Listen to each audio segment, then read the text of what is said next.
رمضان رمضان كريم. Assalaamu calaykum asxaabta kusoo dhawaada janaalka Sambarog.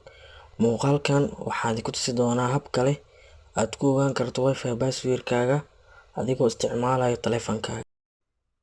Waxaad tagaysaa setting-ka kadibna wifi-ga option-kan ayaa kuu soo bixi doona.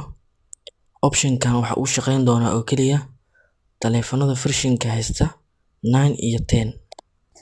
Screenshot ayaa ka qaadaynaa kadibna waxaan booqanaynaa website-ka Zsing.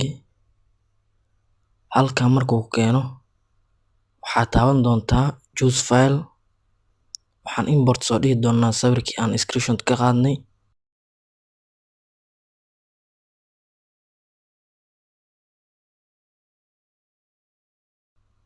Kadibna waxaad dhihi doontaa submit.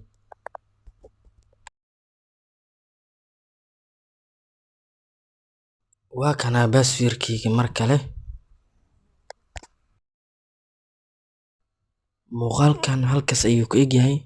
Haddii aad ka heshay like saar, la wadaagna asxaabtaada.